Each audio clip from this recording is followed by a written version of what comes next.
establecemos que la discapacidad visual en el adulto mayor es una de las condiciones más limitantes para estos momentos, en estas edades, por todo lo que provoca en la vida diaria, en la vida cotidiana de estas personas, en las que tienen una gran afectación, llegan a ser pues dependientes en todos sentidos, y algunos de ellos incluso se llegan a la pobreza por este motivo. La Organización Mundial de la Salud, desde hace varios años, ha venido proponiendo una serie de planes, de proyectos, de recomendaciones, pues encaminados básicamente a que se atienda toda la parte de los problemas o las enfermedades visuales, con el fin de evitar en algún momento que las personas lleguen a tener una discapacidad visual por alguna de estas condiciones que pueden ser evitables, que pueden ser prevenibles. Y otra de las cosas que propone es que aquellos que llegan a tener algún problema visual que no puede evitarse, tengan la posibilidad de llevar una vida pues lo más cercana a lo normal, con posibilidades de rehabilitación. Para esto es indispensable entonces tener servicios integrales de atención oftalmológica en todos los niveles de atención de la salud. En el año 2010 se tenían identificados en el mundo 285 millones de personas con discapacidad visual. De estas, 39 millones eran totalmente ciegas. Y por arriba de los 50 años andaba una cifra del 65%. Pero creo que lo más importante es que estas personas con discapacidad visual, el 80% eran problemas evitables. Las principales causas de discapacidad visual, también desde una visión mundial, pues la mayor parte es problemas de cataratas y problemas de errores de refracción. Estas dos pues son las más abundantes, son las más frecuentes.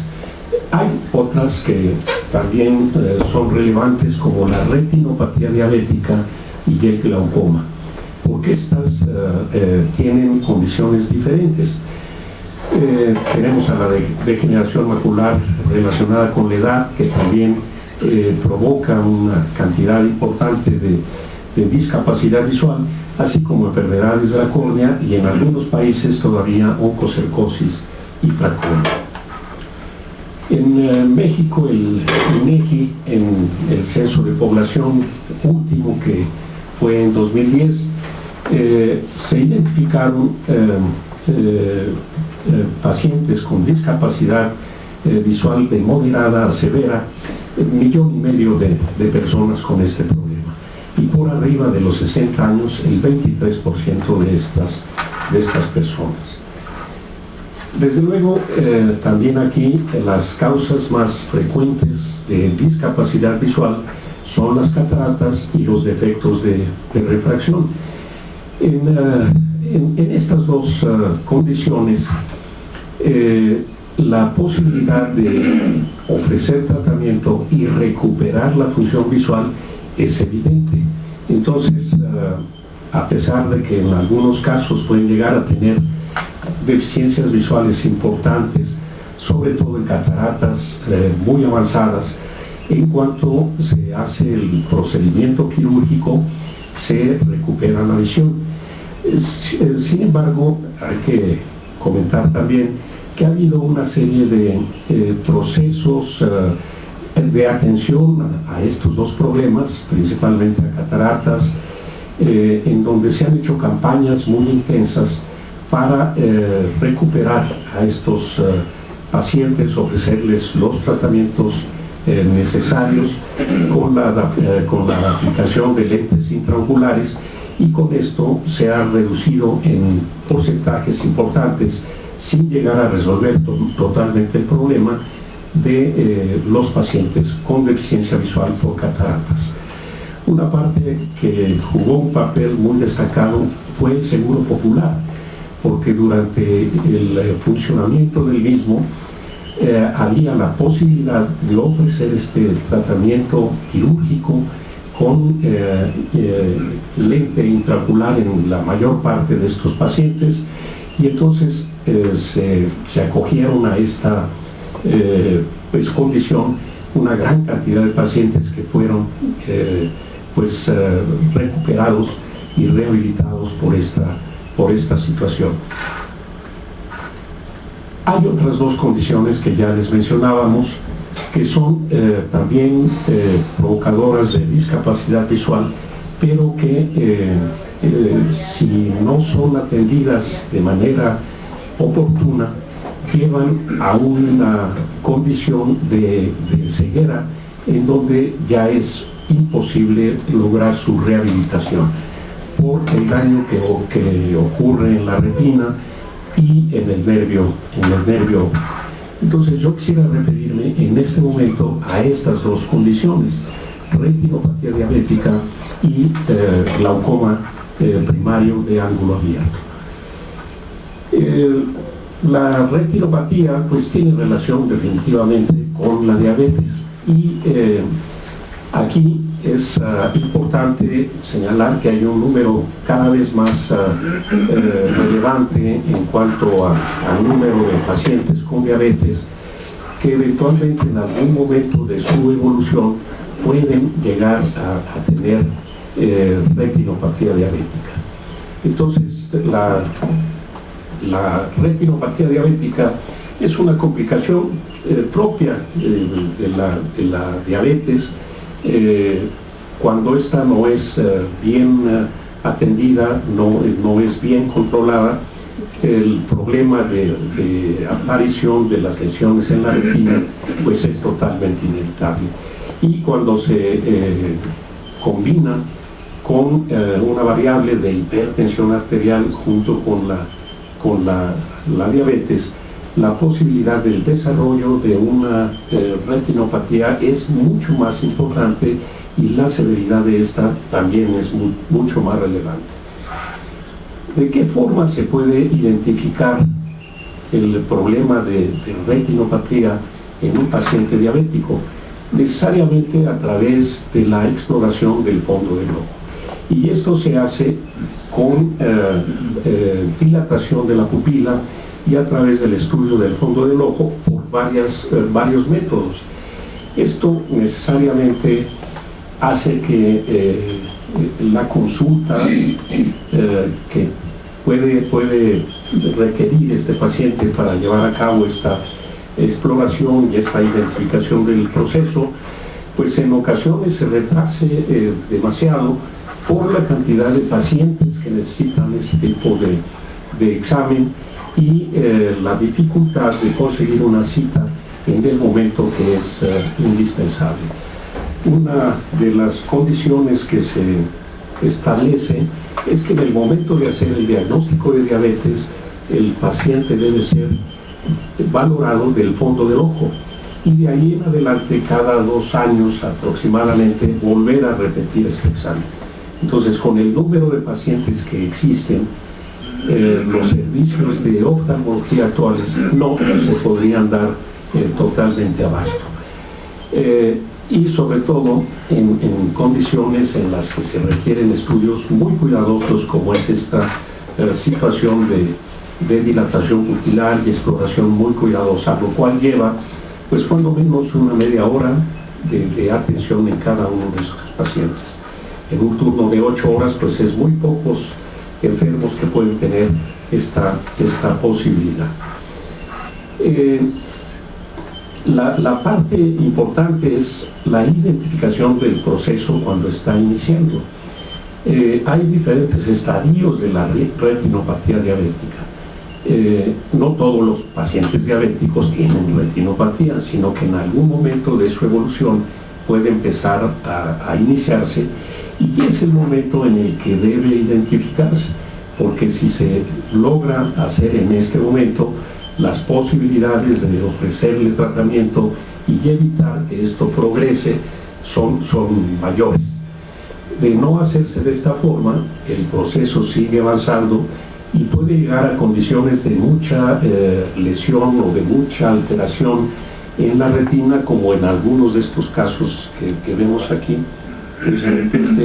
que ya es una proliferación importante de vasos sobre el vítreo, hay tracción sobre la retina, y seguramente va a ser un caso que va a terminar en cirugía muy compleja, que posiblemente la recuperación sea muy limitada.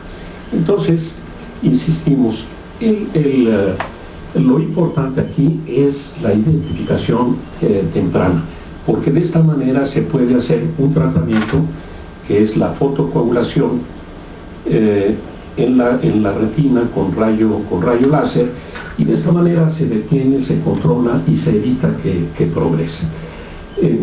¿De qué manera podríamos llevar a cabo esta identificación? Bueno, este es nada más para señalarles el procedimiento quirúrgico, ya cuando el proceso está muy avanzado, y las posibilidades, insisto, de recuperación en estos momentos pues se reducen al mínimo.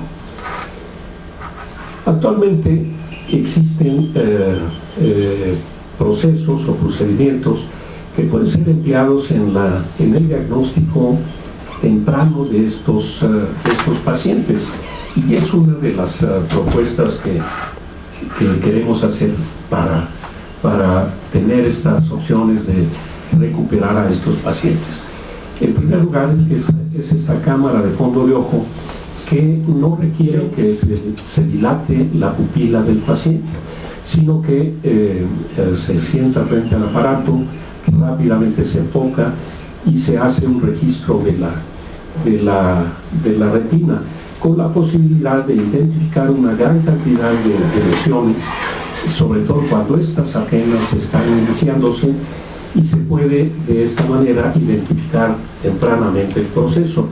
De hacerlo así, hay forma también de poder enviar a este paciente con toda oportunidad a que reciba el tratamiento, que, como les comentaba, es la fotocoagulación, para evitar que siga aumentando o prolongándose el desarrollo de lesiones. El tiempo para hacer este procedimiento es muy breve, 5 minutos. Entonces, si se tiene este equipo disponible, se podría en una etapa de 8 horas hacer una exploración en una cantidad importante de pacientes, y posiblemente la identificación de aquellos que requieren el tratamiento. En un hospital federal de referencia en la Ciudad de México se llevó a cabo este procedimiento con una cámara de fondo de ojo, y esto permitió que cerca del 90% de esos pacientes estudiados no tuvieran que ser desplazados con el oftalmólogo, con el especialista, ya que el 79% de ellos no tenían retinopatía diabética todavía presente, el 11% tenían inicios de retinopatía, era leve o moderada, no requerían el tratamiento, requerían vigilancia, pero no en ese momento la consulta con el especialista, y solamente el 10% restante sí acudió o sí tuvo que ser enviado con el oftalmólogo. De esta manera se pudo reducir el diferimiento de la consulta en un porcentaje importante de varios meses, y esto da oportunidad necesariamente a tener opciones de tratamiento. En realidad, el costo de inversión de un equipo como estos no es excesivo, y si lo proyectamos al número de pacientes que pueden ser atendidos, pero sobre todo aquellos a los que les estamos dando la oportunidad de recibir el tratamiento de manera oportuna, realmente el costo me parece que es insignificante. Y sí, todavía consideramos que estos equipos podrían quedar situados en un hospital de segundo nivel o en un centro donde se pudiera hacer este diagnóstico exclusivamente del estudio de los pacientes con diabetes. Realmente se podría agilizar la consulta y agilizar también la atención de los pacientes. Esta sería pues una de las propuestas. En relación con el glaucoma primario de ángulo abierto, es también un proceso muy importante, muy severo, que puede llevar a la ceguera a estos pacientes si la identificación no se hace con oportunidad. El proceso es un deterioro de las fibras del nervio óptico, hay alteraciones de los campos visuales, generalmente cursa con hipertensión ocular y finalmente lleva a la ceguera. Es una causa importante de ceguera en el mundo. Entre los 40 y 80 años de edad, en el año 2010, se tenían identificados 60 millones de pacientes con el problema de glaucoma. Y aquí en este esquema se muestra, y esto es importante decirlo, en algunas regiones es mayor la prevalencia de este problema y tiene cierta relación con el color de la piel. Curiosamente, por eso el continente africano es el que tiene la prevalencia mayor de este problema. En México, aunque no tenemos estudios muy precisos en cuanto a la prevalencia de glaucoma en nuestra población, algunos de ellos señalan que anda por el 1.5, 1.8% de prevalencia en la población, que bueno, pues es significativo. El diagnóstico en estos casos es complicado porque generalmente cursa de manera asintomática. El paciente no tiene manifestaciones importantes de este proceso que está ocurriendo en el ojo, en el nervio óptico, y solamente cuando avanza y llega a condiciones ya de mucha lesión del nervio, con alteración de los campos visuales, es cuando el paciente acude a esta ayuda médica buscando solución a su problema. Entonces aquí también la oportunidad para la identificación del problema es vital para poder contener el proceso y evitar que progrese. La forma de identificar el problema de glaucoma en muchos casos es la toma de la presión ocular. El estándar de oro es la presión ocular con tonómetro de Goldman, de aplanación, que se hace sobre la córnea, y de esta manera se identifica si la presión se encuentra o no dentro de los límites normales. No es al 100% precisa esta exploración única, porque hay ocasiones en las que se cursa con glaucoma, pero la presión está dentro de lo normal. Entonces no es totalmente verídica esta sola exploración. Entonces el estudio del nervio óptico, las alteraciones que puede tener, ayuda a complementar este diagnóstico. Para esto hay que dilatar la pupila del paciente y hacer una exploración muy cuidadosa del nervio óptico para identificar las alteraciones que puede mostrar el nervio, y eso tiene que ser una persona pues experta en la exploración de pacientes con posible glaucoma, con el objetivo de identificar con precisión a estos pacientes. Y además el estudio del fondo del ojo, de los campos visuales. Toda esa exploración, tanto de la presión ocular como del fondo del ojo y los campos visuales, pues requiere de un tiempo importante de consulta, y no necesariamente en un solo momento se puede hacer todo, sino que son visitas que hay que repetir en un tiempo que se puede prolongar. Entonces, para poder llevar a cabo la identificación de estos problemas en la población en general, se han diseñado algunas estrategias, como es las campañas de información de la posibilidad de tener glaucoma en las poblaciones por arriba de los 40 años de edad. Y se invita a que acudan con el oftalmólogo para que se registre su presión ocular. También dentro de estas campañas se cita un grupo grande de pacientes, se les toma la presión ocular y se llegan a identificar algunos de ellos.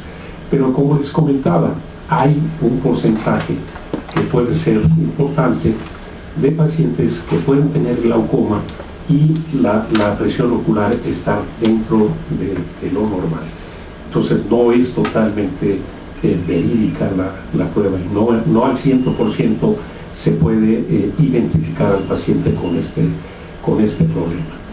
Incluso hay un Día Mundial del Glaucoma que también intenta a través de esto identificar a los pacientes que lo están teniendo. Actualmente existen también procedimientos que pueden hacer estos procesos, que lo facilitan para poder identificar el problema. Y esta es la tomografía de coherencia óptica, que hace una serie de registros visuales, esquemáticos del nervio óptico y sobre todo de la retina que rodea al nervio óptico, dando una información muy precisa, muy específica en relación a la cantidad de fibras nerviosas que están funcionales, que están presentes. Estas imágenes permiten hacer un seguimiento durante un tiempo muy prolongado de los enfermos, y pues también aquí la gran ventaja es que el tiempo máximo para hacer este estudio pues es muy breve. En 10 minutos se tiene el estudio completo y se puede identificar si existe o no algún problema de alteración en el nervio óptico. Aquí, por ejemplo, hay una parte esquemática, esta, que identifica con colores si hay alteración en el nervio óptico. El color rojo indica ya el problema, y de esta manera se puede tener rápidamente la identificación del proceso y sobre todo el grado de alteración y gravedad que ya tiene el paciente. Entonces, al ser un estudio con mucha sensibilidad en cuanto a la identificación del problema, que no requiere necesariamente de la toma de la presión ocular y que no requiere tampoco de manera indispensable la elaboración de los campos visuales, pues lo hace muy accesible para poder hacerlo en grupos grandes de población. Esta es una proyección en cuanto a la diferencia que se puede tener en la detección de glaucoma con este equipo de OCT y tonometría únicamente, lo cual lo hace totalmente diferente. Entonces, también aquí la parte de inversión, creo que es importante señalarlo. El costo de inversión son 2,5 millones el costo de este equipo, pero también proyectado hacia el número de pacientes que pueden ser identificados, el costo en realidad viene siendo mínimo. Y finalmente, en las conclusiones, podemos establecer que tanto la retinopatía diabética como el glaucoma primario de ángulo abierto son dos procesos que llegan a provocar discapacidad visual importante o ceguera. El diagnóstico oportuno es definitivo, y no ser hecho con la oportunidad necesaria las lesiones pueden avanzar y pueden provocar condiciones irreversibles. Es entonces indispensable una atención oftalmológica que esté al alcance de todos, de toda la población en general, y creo que esto se podría lograr diseñando algunos centros en donde se pudieran tener estos equipos y que se dedicaran a la identificación de estos problemas de manera muy expedita, muy sencilla, muy poco invasiva en los pacientes, con identificación suficiente para poder ser enviados a la atención necesaria. Entonces, este tipo de estrategias, este uso de la tecnología tiene que ser adquirido y tiene que ser aplicado para prevenir este tipo de procesos. Y considero finalmente que la inversión necesaria estaría totalmente justificada. Muchas gracias.